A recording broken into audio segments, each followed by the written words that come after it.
patuloy na church na ito. At isang biyaya po ng Panginoon na sabi nga since ang ating pong Diyos is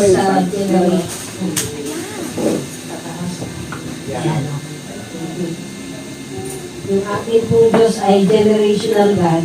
Bago po nag-start ang church ng faith builder, ay hiningi po namin kay Pastor Mike na ituloy yung cornerstone. Since hindi ko kami pinayagan, kaya nag-pray si Pastor Andy na kung ano yung ipapangalan sa ipagpapatuloy na church. So yun po yung simula ng Jesus the Faith Builder Church. At isang bagay po na sinabi sa akin ng Panginoon nung time na ako na yung tumayo ay magsisimula ka sa mga remnant. Doon po ako nag-start, yung mga natira, mga remnant. Doon nag-start at hanggang ngayon naman po ay nagpapatuloy at baka magtaka kayo 40 years, bakit po konti? Sa bagay lang po yung pinangawahan ko sa salita ng Diyos, kung ano yung mamamanage lang natin. Hindi ho ako. Dahil hindi ako mag-isa dito sa pagtatayo ng Iglesia ng Panginoon.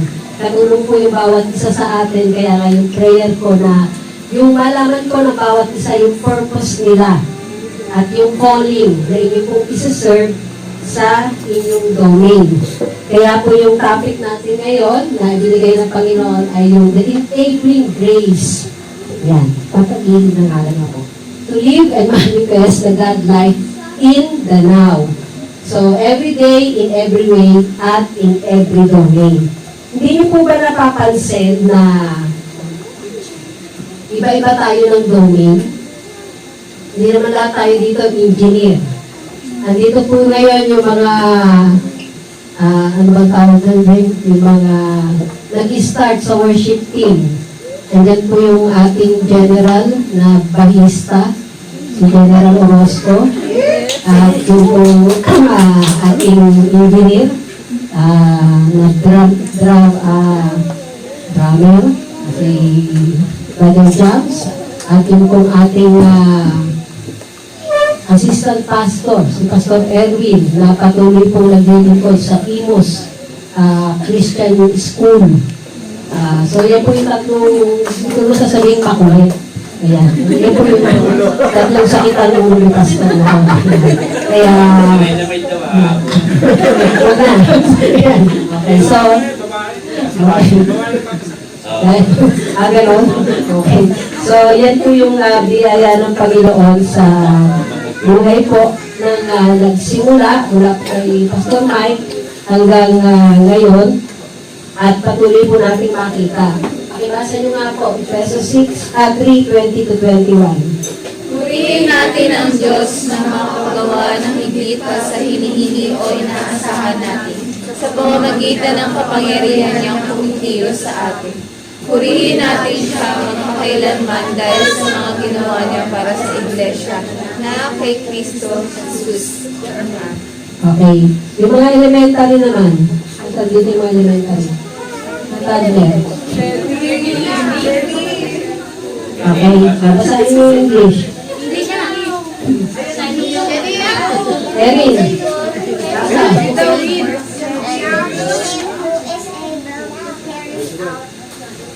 His purpose and Abundantly, more than all that we dare ask or think, infinitely, beyond our greatest prayers, hopes, or dreams, according to His power that is at work within us. To Him be the glory in all the church and in Christ Jesus, throughout all the generations, forever and ever. Amen. Thank you very much. Erin, hindi pala si ABC. Sabi nga po dito sa ating film, now to Him who is able. Able po ang Panginoon to carry out His purpose at more abundantly, super abundantly, more than we dare Did you dare ask the Lord kung anong kaya niyang gawin sa iyo? And through you? Or think?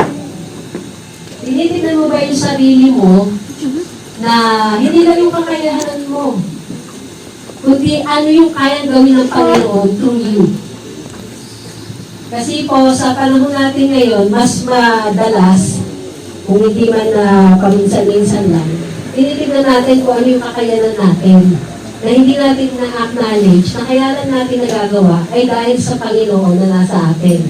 So, infinitely beyond our greatest prayers, hopes, or dreams. Tanong, nagpe-pray ba kayo araw-araw?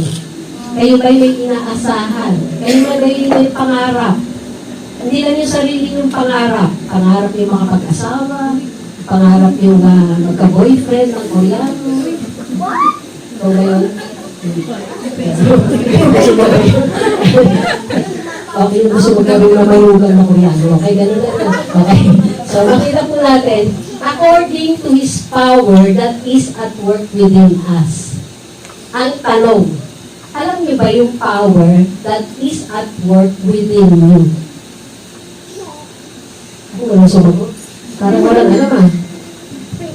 So, makita po natin, to Him who is able to carry out His purpose. Paano makikarry out ng Panginoon yung kanyang purpose kung hindi po natin makikita yung kapangyarihang gumagawa within us? At sino po yun?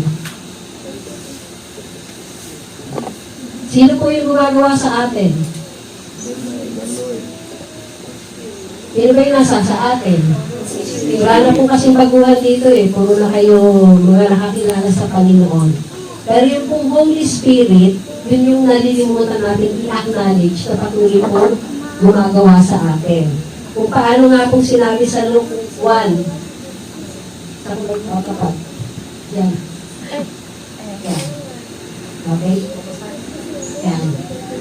Sabi nga po, to grant us that we, being rescued from the hand of our enemies, might serve Him without fear, in holiness, being set apart, and righteousness, being upright before Him all our days. Sinabi bang some of our days? Hindi po ba?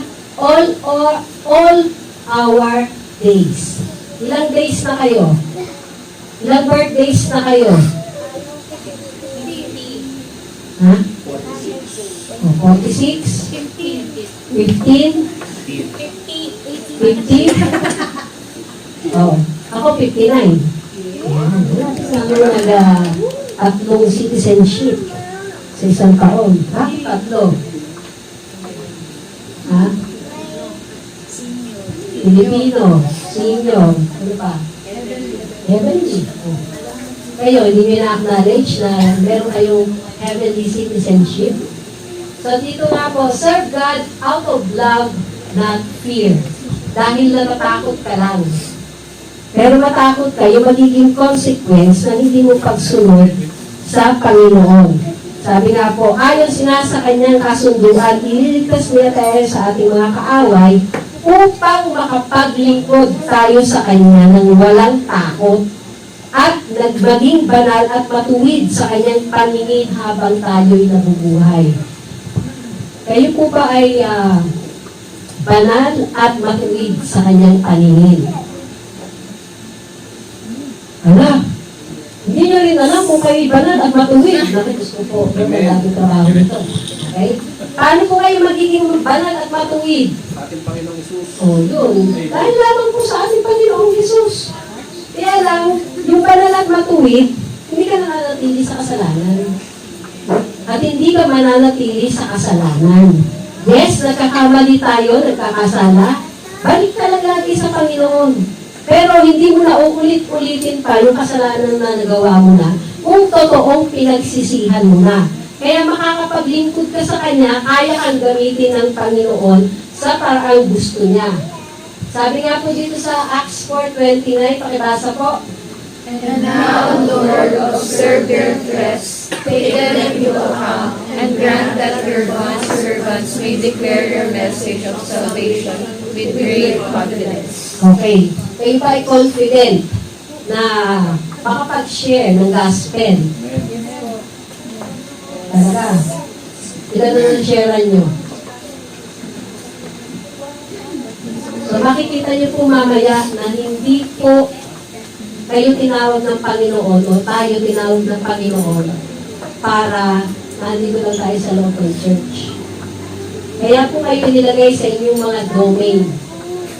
Di ba? Meron dito nga sa medical, meron dito na sa mga BPO,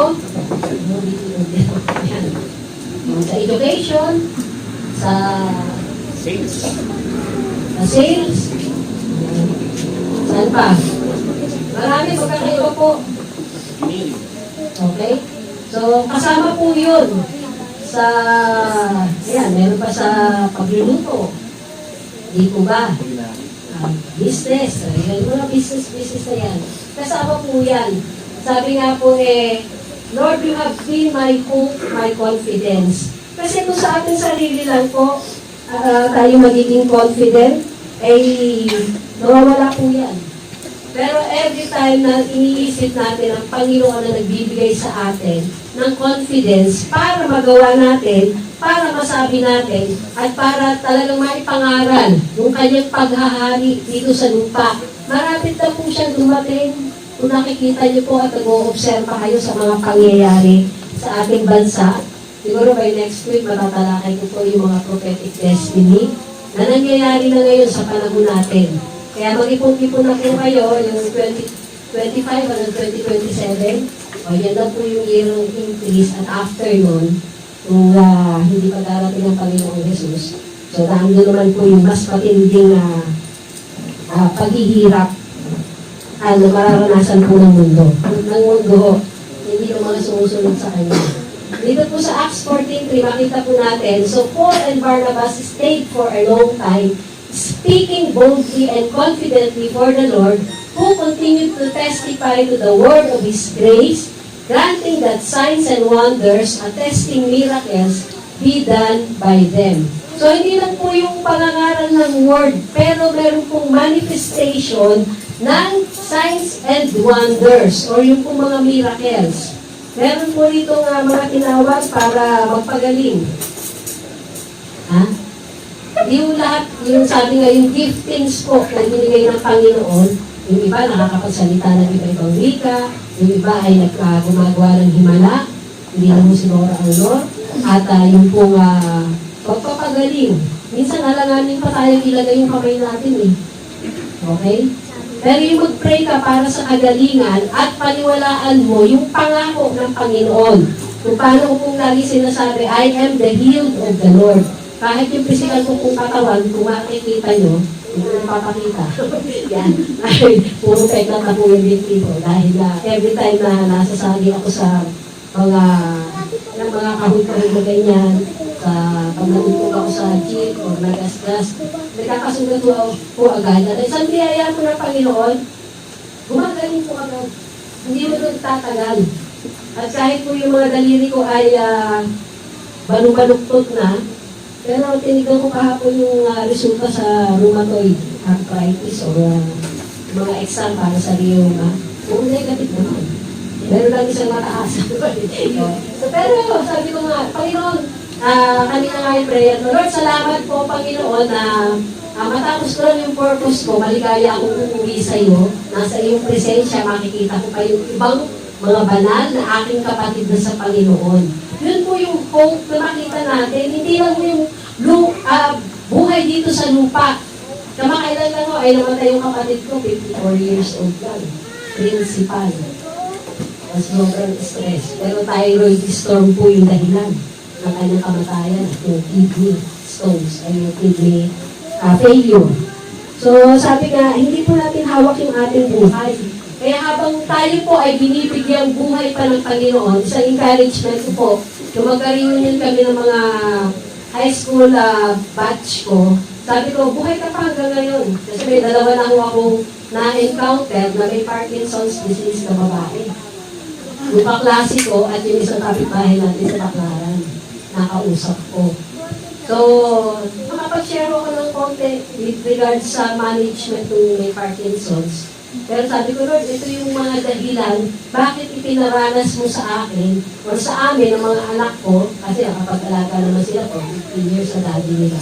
Kung bakit namin naranasan ito, is hindi lang para sa amin. Lahat ng nararanasan natin ngayon, hindi lang para sa atin. Matuto tayo at patuloy po natin maibahagi at magbigay ng encouragement sa iba.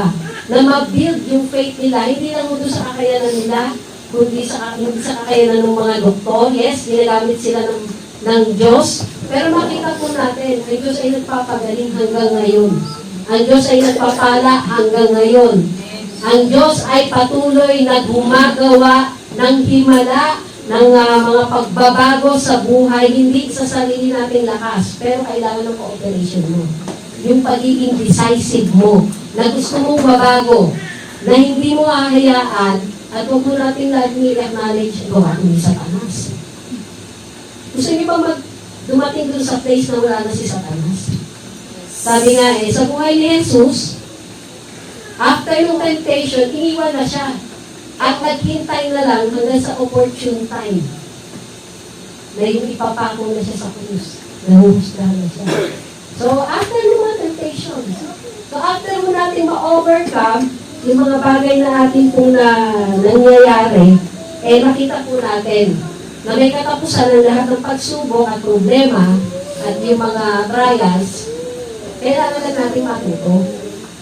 Are we a learner? O hindi na tayo natuto? Okay? So sabi nga po, to have the inner man strengthened by the Spirit is to have our feelings, thoughts, and purposes placed more and more under His influence, not control. Okay? Hindi po kayo i-control. And direction. So that the Spirit can manifest His power through us in greater measure. Tanong, ano po yung purpose? Bakit gusto mag-manifest ng Holy Spirit in greater measure? At hahayain niyo po ba na kayo ay ma-influensyahan ng banal na Espiritu at hindi po ng mga nasa ating sanlibutan, hindi po ng inyong sa opisina, hindi ng inyong mga kaibigan na hindi pa nananampalataya at hindi nyo naman sinesharean. Hindi nyo sineshare pa si Kristo. Okay?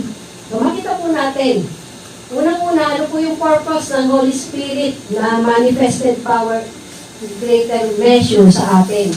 So unang-una po, that Christ may establish His presence in our hearts. Ephesians 3:16, pakilasa po.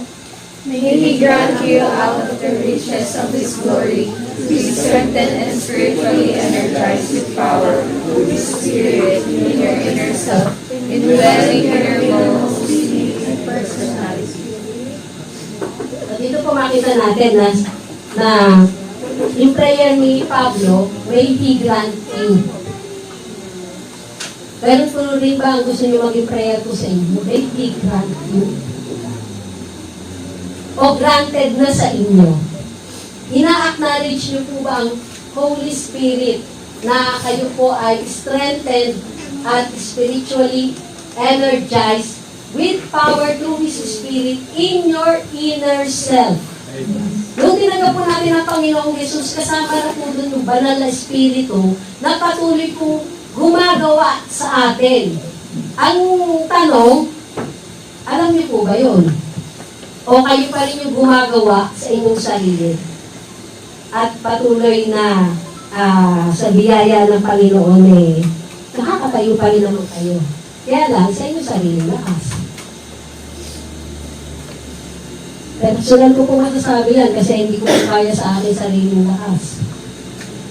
Sabi ko nga, yung akin lang paghahay po every time na ako ay lumalakad. Pinagpapasalamat ko sa Panginoon, inaabot ako nasa bahay na.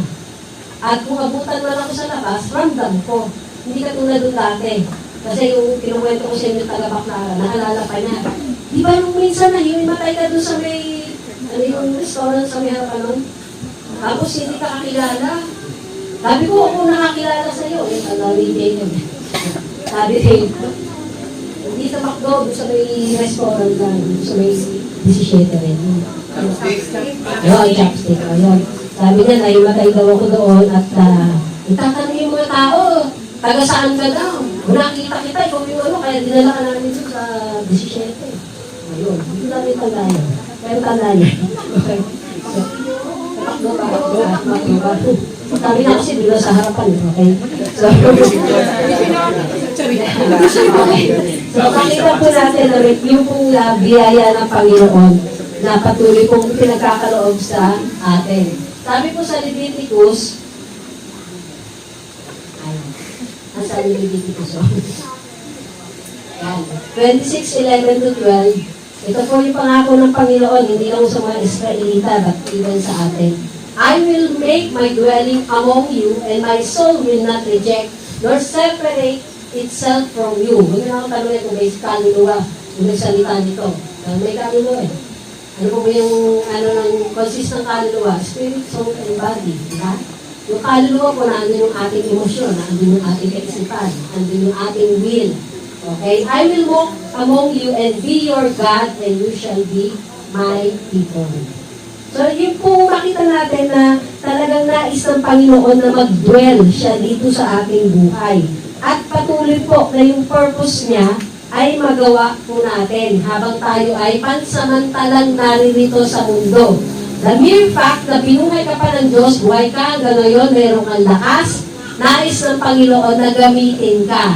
Ano man ang estado mo sa buhay, ano man ang kalagayan mo, basta willing ka magpagamit sa Panginoon para kanya pong ipalaganap ang kanyang paghahari sa mundo. Sabi po dito sa Romans 8:9, pakibasa po. However, you are not living in the flesh, controlled by the sinful nature, but in the Spirit, if in fact the Spirit of God lives in you, directing and guiding you. But if anyone does not have the Spirit of Christ, he does not belong to Him and is not a child of God. So dito po makita natin na sabi nga but in the Spirit, controlled by the sinful, hindi lang po tayo namumuhay sa laman. Yes, nasa laman tayo, pero hindi na natin ipinamumuhay yung gusto ng laman. Ano ba ang gusto ng laman ngayon? Pag-inuman. Dapat na Pasko eh. Sangyup talaga eh, okay? Pero makita po natin yung mga pinupost ko, ano yung dapat na activity, dapat din. Lalo na kung kayo ay nasa edad na medyo talagang kailangan na natin mag-ingat sa ating mga kinakain. At yung mga mahilig maglagay ng mga yung ang tawag dito, yung pong mga flavorings at mga di mahilig pa sa mga, although mamaya meron tayong ice cream. Mga preservatives at yung talaga po nakakasama sa kalusugan. Kaya mas maganda kung magtanim na lang kayo. Hindi kayo dahil medyo maraming tanim yan sa Tagaytay. Kung talaga kayo tayo. So sabi nga po, makita po natin, but in the Spirit, if in fact, meron pang in fact, the Spirit of God lives in you. Paano nyo po malalaman na ang Espiritu ng Diyos ay namumuhay sa inyo? Ayan po, directing and guiding you. Ginagay ka ba ng Holy Spirit? Every time ba na may desisyon kang kailangan gawin, hinihingi mo ang guidance ng Banal na Espiritu? O ikaw na lang yung nag-decide? Kung paano kung sinabi ko, nasa mga mag-asawa, bago kayo mag-desisyon, pag-usapan niyo muna. Dahil partner in destiny po kayo. Yes, ang husband po ang talagang kailangang igalang ng wife at patuloy kong masunod. Yan. Pero hindi po para maging authoritative. Kundi, ano po yung pagkakasunduan niyo sa pagpapalaki ng anak, sa mga bibili na kung ano-ano gamit, kotse man yan, bahay man yan, sa lugar man yan, pupunta kayo, mamamasyal, pinag-uusapan po yan. At mga anak, yun pong pag-respeto nyo sa inyong mga magulang. Makita po natin. Sabi nga po sa Romans 8:10, pakibasa niyo po, If Christ lives in you, though your natural body is dead because of sin, your spirit is alive because of righteousness which He provides. Okay, so dito po makita natin, patay tayo dati kahit buhay po yung ating physical na katawan. Pero yung kung ating espiritu, patay. Nung tinanggap natin ang Panginoong Jesus, kasama na po ang Banal na Espiritu na nagpapatotoo na tayo ay totoong nagsisi. Kasi po yung totoong nagsisi, tatalikod po yan dun sa mga kasalanan na nagawa na. Lalo na, sabi nga po kung nagbabasa kayo ng Bible, sino po dito yung nakabasa ng buong Bible? Mula Genesis hanggang Revelation.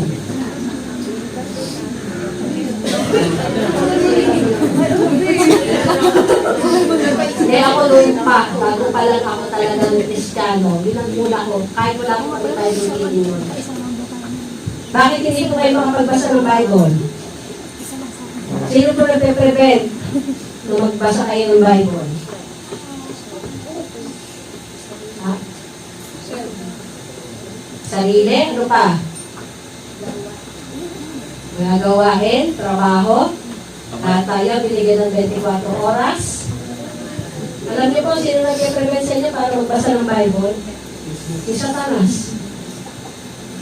At nagpapaprevent naman kayo. Bakit? Ayaw mo niya mabasa niyo yung katotohanan na magpapalaya sa inyo. Kaya nga po yung Bible reading natin, salamat po kay Sister Jane na magtagang nagpo-post. At sana huwag lang palakpakan, hindi makita niya dumarami yung nagbabasa at nagsasubmit sa poll. Pero isang bagay po, sabi nga, wala nang dahilan ngayon na hindi kayo makapagbasa ng Bible, lalo na kung nag-download kayo ng Bible app. At binabasa nyo kahit nasa sasakyan kayo, nagbabiyahe kayo, kaya nyo basahin kung gusto. Sabi nga po, kung gusto, may paraan, kung ayaw, may dahilan. So, lagi nyo bang dinadahilan, Lord, wala akong time eh. Kung ang Panginoon magsabi sa'yo, wala akong time sa'yo. Wala kang time sa salita ko eh. Hindi mo nga mabasa eh. Masyado kang busy. Okay? So, dito po, sabi nga, pangalawang purpose, that we may be grounded in sincere love for God, Christ, and others. So, Ephesians 3:16-17, upang sa inyo ipagkaloob niya ayon sa kayamanan ng kanyang kaluwalhatian, na kayo'y palakasin ng kapangyarihan sa pamamagitan ng kanyang Espiritu sa pagkataong loob upang si Kristo ay manirahan sa inyong mga puso. Sabi nga po, pag tayo na palakas ng kanyang Espiritu sa ating inner man, ang inner self, makakapanirahan na po si Kristo sa ating mga puso sa pamamagitan ng pananampalataya, kung paano kayo'y nag-uugat. Nag-inugatan na ba kayo? Urugat lang. At tumitibay sa pag-ibig. Gaano nyo na pumahal si Lord? Baka mas mahal nyo pa yung boyfriend or girlfriend nyo, yung asawa nyo. Tisha. Dito ba? Misha? Okay, so makita po natin o yung anak natin, o yung ako natin. Di ba nga po, talagang kailangan po ang Panginoon ang mahalin natin. Sabi po dito sa verse 18, upang inyong lubusang maunawaan. So the moment na nagmano po tayo yung sincere love for God, Christ, and others, upang inyong lubusang maunawaan kasama ng mga hinirang ng Diyos. Yan. Kung gaano kalawak, kahaba, kataas, kalalim ang kanyang pag-ibig. Baka dun sa palang sa gaano kalawak, isang tangkal lang ba? Kalahating tangkal? Isang tape measure lang ba? Yung pong na susukat? So, lubusan po natin maunawaan. At sabi po dito sa Matthew 22:37-39. Pakibasa niyo po. Sumagot si Jesus, ibigin mo ang Panginoon mo sa buong puso mo, buong kaluluwa mo at buong pag-iisip mo. Ito ang pinakamahalagang utos. Ito naman ang pangalawa. Ibigin mo ang iyong kapwa gaya ng pag-ibig mo sa iyong sarili. Okay, gano'n yung iniibig ang inyong sarili? Ha? Kailangan hindi magutom. Kaya lang hindi ko may pandesal bago may servants. Yan, kasama mo yan. Pero by next year, magkakaroon na tayo ng fasting, ha? Okay? At isama natin sa panalangin kung lugar ng pakuor. Yan. Paano po na ang biyaya ng Panginoon ay patuloy kong sumagana. At hindi lang mo mag-expose. Yung mga nangyayari ating exposure po ngayon ay katuparan na ng prophetic word na binigay sa atin yung pang 2023, 2024, na i-expose po. Kaya makita po natin na talagang ini-expose ng Panginoon yung mga gumagawa ng anomalya at patuloy po na yung pong kanyang yung pagpaparusa. Hindi naman yung pinaka-judgment agad sa mga anak ko. The moment po na tayo ay pinapaalalahanan ng Panginoon, sa pamamagitan din po ng mga kamanggagawa o kapatid sa Lord. Kaya po napaka-importante na meron po kayong grupo na accountability group. Mahirap po yung nag-iisa kayo. Kayang-kaya kayong padapain ng kaaway. Pero kung may accountability group po kayo, mga youth, mga nanay, mga tatay, sino ba? At pala naman yung mga byuda. Yung dalawa na kami. Lalilong. Okay? So, yung mga ganong klase po na makita po natin na nais po ng Panginoon yung pag-ibig sa ating kapwa. Hindi naman kailangan laging may kinakabot kayo. Yun lang pong oras nyo na ilaan.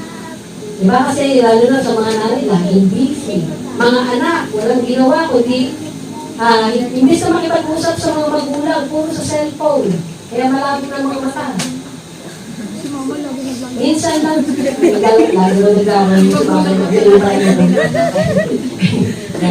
So, kasi ako naglalaro lang, pag yung patulog na, matutulog na ako. At ang nilalaro ko lang yung mga workscape lang. Para ano din, mga papalas ng isip. Pero kaya ko umupo maghapon ng 5 oras mo nang ginagawa ko ng mag-type. Hindi ko madaling gawa ng ganyan. Tatype ko sa Word habang nag-aaral, habang nag-research. Kaya po, sabi ko nga, parang mas marami pang naghahan dito sa Facebook, 483. Minsan tumingin ako, views. Hindi ko lang alam kung kinalaw talaga yun. 483. Yung parang wala pa kami 40 pag nasa church. Di ba? Pero, kapag ilang na lang yung magawa mo, makita po natin. Sabi nga po, pangatlong purpose ng Holy Spirit that we may comprehend with our minds and experience in our lives. Ano po yung pag-ibig ni Kristo? Naranasan niyo na po ba ang pag-ibig ni Kristo? Gaano nakalalim yung pagkaranas niyo ng pag-ibig ni Kristo? Sabi po sa Luke 15:3-6, pakibasa po. Then Jesus told them this parable. Suppose one of you has 100 sheep and loses one of them. Doesn't he leave the 99 in the open country and go after the lost sheep until he finds it? And when he finds it, he joyfully puts it on his shoulders and goes home. Then he calls his friends and neighbors together and says, Rejoice with me, I have found my lost sheep. So, ganun po dati ang ating kalagayan. Mga tupang ligaw po tayo. Kaya lang, nung naging tupa ka naman, may pagkakataon nagiging kambing ka rin. Di ba? Dapat nanatili tayong tupa. At paano kung nangangalaga ang Panginoon sa kanyang tupa? Sabi nga po yung pong joy na tayo po ay, actually tayo nakatagpo sa Panginoon. Pero dito, halimbawa po ng Panginoon, ay yun pong kanyang joy na natagpuan niya, yung isang nawawala. Hindi nagwawalang tupa.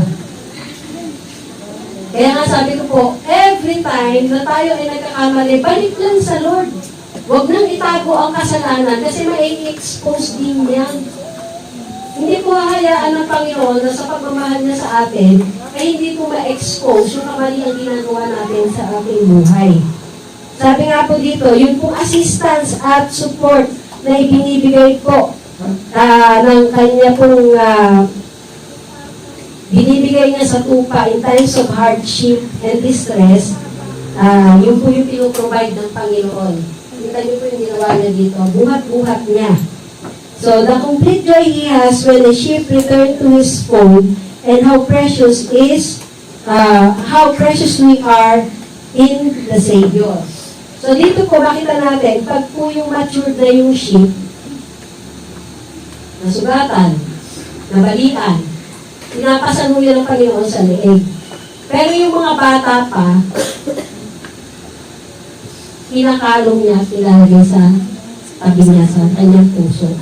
Ang tanong, gaano na kayo katagal sa Panginoon at kayo po ba ay matured na, shift na, o yung hanggang ngayon ay 20 taon na kayo ay bata pa rin?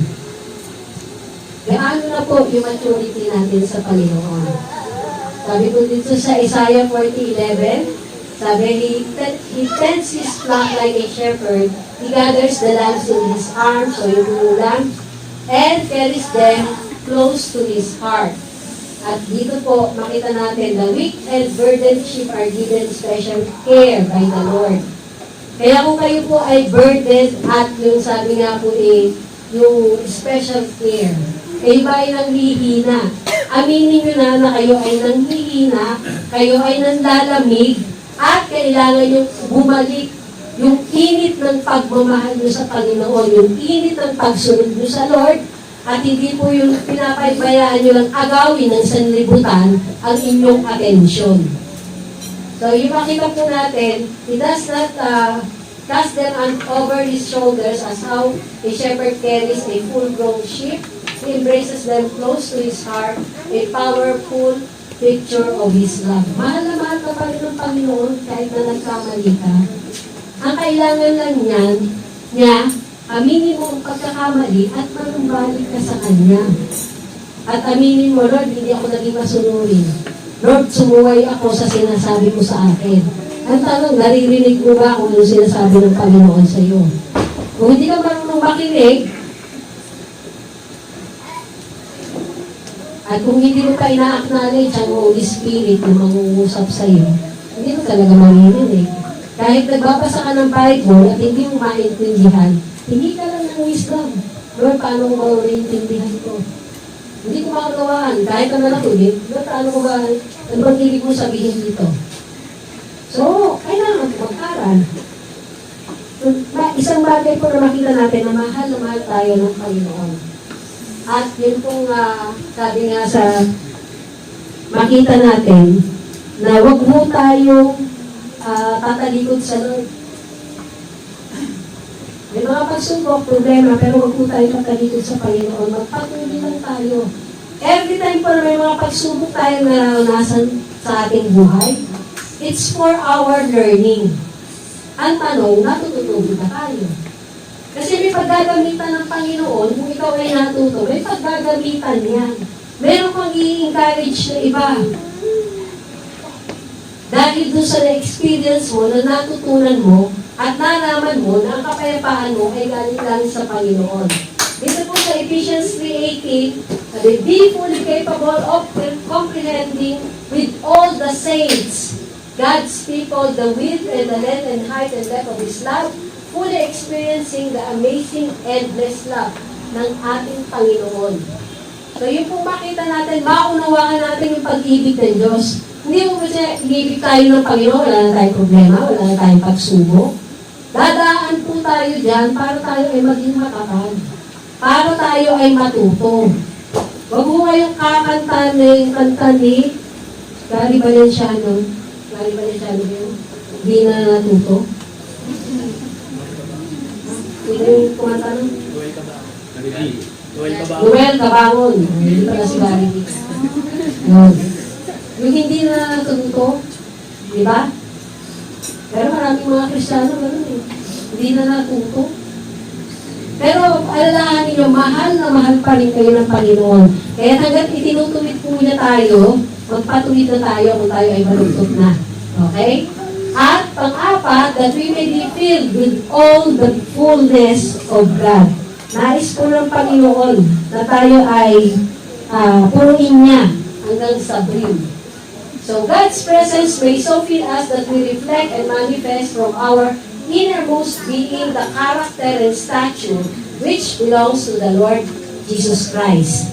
Ang status po ay yung ating katayuan lang sa buhay. Pero ang stature po, kung ano tayo sa harapan ng Panginoon.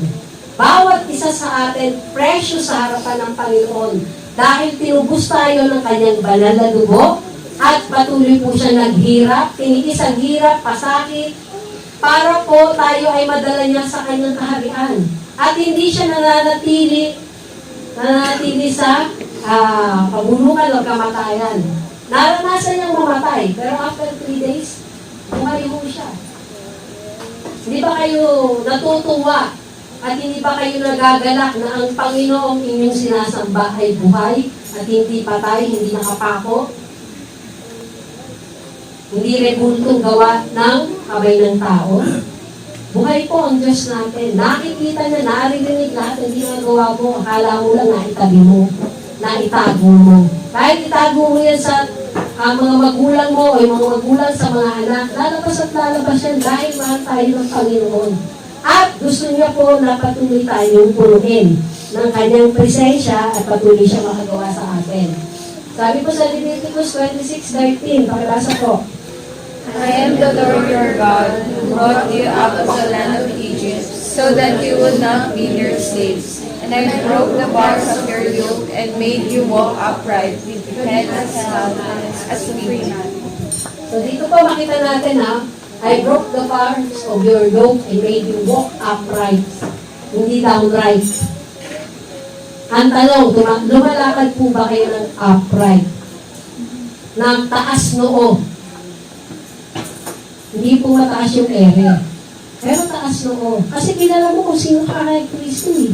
Kahit na yung buhay mo ay hindi ganung masasabi natin, yung social status mo ay hindi ganung kataas.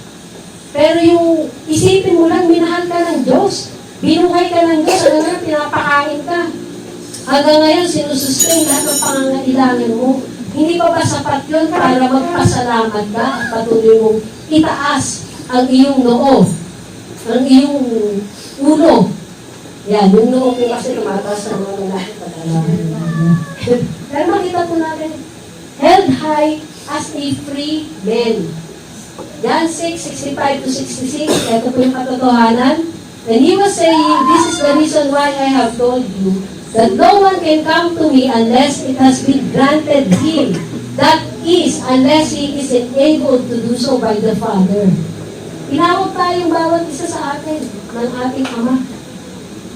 Ng Ama sa langit. Kaya tayo lumapit sa Panginoong Jesus. At sabi naman po dito, as a result of this, many of his disciples abandoned him and no longer walked with him. Hindi po ito yung 12 apostol o yung disipulo niya. Pero ito po yung mga sumusunod lang. At nung dumating ang pagsubok, problema at yung matigas na salita ng Panginoon, ayun, inabandona na siya. Yung mga nagkukunwaring disipulo. So makita po natin, na sabi nga po sa Colossians 1:19, pakibasa po. For it is the Father for all the fullness of deity and the sum total of His essence, all His perfection, powers, and attributes, to dwell permanently in Him, the Son. Okay. Ang Panginoon, Jesus. Kung nasa na atin ang Panginoong Jesus, kung ano meron sa Kanya binigay, magiging perfect tayo. Kung gugustuhin natin, paano kung magiging perfect? Hindi ka sasang-ayon doon sa mga maling patakaran ng ating sanlibutan. Hindi ko sinabing sumuway kayo. Sa bawat kapangyarihan, itinalagayan ng Panginoon. Maging sa opisina nyo, yung manager nyo, yung boss nyo, tinalagayan ng Lord. Pero kung mali na yung pinapagawa sa iyo, pwede ka tumuli. Kung alam mong hindi ayon sa salita ng Diyos, yung pinapagawa mo, lalo na yung mga pagbabayad ng tax, yung mga pagdedeklara, sabi ko nga sa inyo, isang karanasan ko sa BIR, estate tax, siningil ako ng 18,000. Nilagay sa resibo, 8,000. Hindi ko lang matarayan nun na, nasa yung 10,000. Kasama ko kasi namin. Dalawa sabi niya, bakit hindi ko lang? So makikita naman natin, talagang talagang corrupt yan. O di magdeklara kayo, Lord, hindi na magiging corrupt ang lugar ng Bacoor. O di ba? Sa mga anak po ng Diyos, maaaring mananggaling yun. Hindi lang mo doon sa mga nakalagay sa authority. Ano mo yung katungkulan natin bilang church na ipanalangin. Colossians 2:9, for in Him the fullness of deity, the Godhead, dwells in bodily form, completely expressing the divine essence of God. So dito po, sabi nga, ang buong kalikasan ng Diyos ay na kay Kristo sa kanyang pagiging tao. 100% na Diyos ang ating Panginoong Yesus, hindi nawala ang kanyang pagka-Diyos, at yung pong kapangyarihan niya, hindi rin nawala. Pero nagkatawang tao siya para sa atin. Para pumadala niya tayo sa harapan at kaharian ng Ama. At dito po, sa Ephesians 1:19, and so that you will begin to know what the immeasurable and unlimited and surpassing greatness of His active ba sa inyo? Yung spiritual power is in us who believe. Nananampalataya po ba kayo? O naniniwala lang? Iba yung nananampalataya at iba lang yung naniniwala. Malaki po yung kaibahan nun. Kasi yung pong nananampalataya, activated po yun, ipinapamuhay. Hindi yung naniwala lang, pero hindi ginagawa. Sabi nga, those who believe, these are in accordance with the working of His mighty strength. Kaya po, gaano na po yung strength na nakakagawa sa atin ang banal na Espiritu. Yes, hindi po tayo pare-pareho ng level. Pero dapat po nag-i-increase. Increasing dapat every day. Hindi yung nananatili 10 years ago, nasa number 1 ka pa lang. Hanggang ngayon, after 10 years, nasa number 1 pa rin. Dapat, hinahayaan mo ang banal na Espiritu na patuloy na kumilos gumalaw sa buhay mo at mag-manifest sa pagkatao mo ang kanyang kapangyarihan. Hindi na yung sarili natin kapangyarihan. At dito nga po makita natin, and that you may come to know practically, yan, through personal experience, the love of Christ which far surpasses mere knowledge. Lahat naman po tayo dito may knowledge, di po ba? Ano? Mga wala kayong knowledge? Hindi sumagot eh. Lahat naman may knowledge, di ba? Iba-iba din ang level ng knowledge natin. Without experience, that you may be filled up throughout your being to all the fullness of God, so that you may have the richest experience of God's presence in your lives. Completely filled and flooded with God Himself. Gusto niyo po ang maranasan yan? Richest experience of God's presence in your lives. Na-acknowledge niyo po ba ang presensya ng Panginoon sa inyong buhay? Every day. O mas acknowledge mo pa yung presensya ng kaaway mo. Mas acknowledge mo pa yung presensya ng anak mo makulit. Hindi mo ba? Hindi nyo na-acknowledge. Dapat pag-isip pa, magulat pa lang ng mata mo. Thank you, Lord. Thank you, Holy Spirit. Pag-thank you ka. Ululuto ka pa kasi ng ano sa, bibili ka pa ng kandisal eh. Diba? Pero ulit na muna pasalamatan ng Panginoon na bigyan ka pa ng buhay at hininga. Pag-isip mo.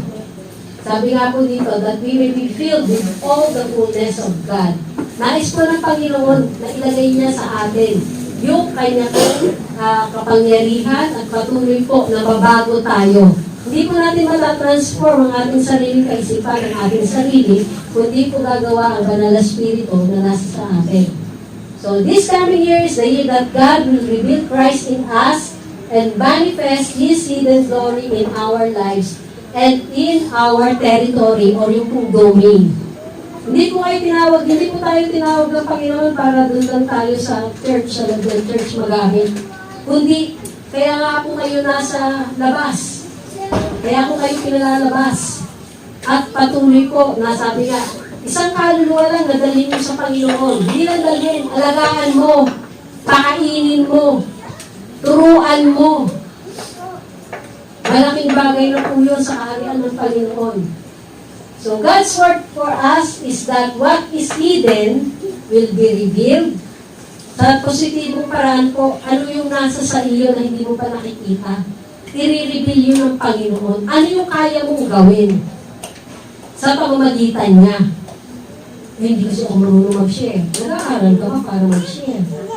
Inaalam mo ba kung sino yung Diyos sa pinaglilingkuran mo? Kilala mo ba si Jesus? Eh, pag hindi mo talaga inalam at hindi mo kinilala, hindi ka makakapag-share. What is sown will be reaped. Ano na po yung itinanim nyo? Hindi lang pera.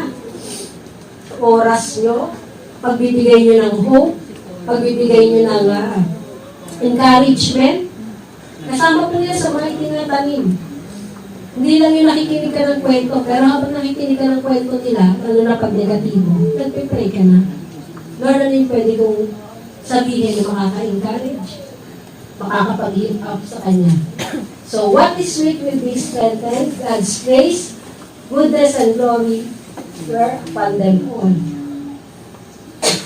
So, makita po natin, kaya lang natin magagawa ito. Dahil po sa biyaya ng Panginoon, sa kanyang kabutihan, at sa kanyang kaluwalhatian na nasa sa atin. So, the intelligent grace to live and manifest the God love in the now. So, every day, in every way, and in every domain. Amen po ba? Amen. Magawa po natin yan. Lalo na po, dito sa darating na taon. Heavenly Father, salamat po. Narito po ang inyong mga anak. Pinapanalangin ko po ang tumanggap ng inyong salita. Patuloy po inangkin ito na mangyayari sa kanilang buhay. Pagpalain mo po at makita po nila ang manifestation ng Banal na Espiritu na kaya pong gumawa sa kanilang buhay. Na kaya po nila mag-akay ng isang kaluluwa na kanilang aalagaan sa buong taon. Sa iba-ibang klaseng paraan, Panginoon, pwedeng through media, face-to-face, yung mga small groups, Lord, salamat po sa pagpapala mo sa bawat isa.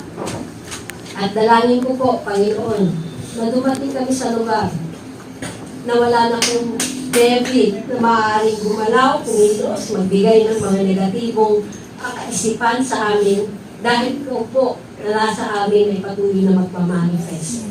Thank you, Father God, sa malalakas at patuloy pong obedient ng mga kabataan. Salamat po sa success na kanilang magagawa sa tulong mo. Lagi kanilang i-acknowledge, Panginoon, sa kanilang trabaho, sa kanilang pag-aaral, maging sa mga bata, Panginoon. Dalangin ko magabayan sila ng tama ng kanilang mga magulang. Patuloy po madisiplina sa pag-obey sa iyo. Kung nakikita nilang ang kanilang mga magulang ay patuloy po nag-o-obey sa iyo. Bilang model, Panginoon, ng pagsunod. At salamat din po, even yung mga lolo't lolo na, Panginoon, ay patuloy mo pong magagamit upang ang iyong pong salita ay mapalagana. Makita po nila na may silbi po, Panginoon. At patuloy po, nagagamitin mo at kaya mong gamitin ang bawat isa sa kanila. Thank you, Father God, sa mga nagsisik po ng purpose mo sa kanilang buhay. Dalangin ko po na makita po nila at maunawaan ang naisin mo po para sa kanilang buhay. Salamat sa matatag na iglesia, Panginoon, anumang mga pangyayari, patuloy ka po namin i-acknowledge, maging ang iyong mga pangako, Panginoon, na ipinagkaloob sa amin, O Diyos na banal. Ikaw po ang magpapatupad, makikita po namin ang manifestation nito this coming year, Panginoon. Thank you sa kagalingan ng lahat na may karamdaman. Tunay po, Panginoon, na ikaw ang Diyos na nagpapagaling. Ikaw ang Diyos na hindi nagbabago noon, ngayon magpakailanman. Ano ang pinangako mo? Mangyayari, Panginoon, kung kami ay mananampalataya sa iyong salita na ipinagkaloob mo po sa amin. Kaya pagpalain mo po ang bawat isa. And thank you, Father God, sa iyo pong kabutihan, protection, Panginoon, provision, Lord, sa bawat isa, Panginoon. Thank you, pagpalain mo po at patuloy, Panginoon, na mag-enjoy pa kami sa aming fellowship sa bawat isa. Sa pangalan naman ng Anak at ng Diyos Espiritu Santo. Amen.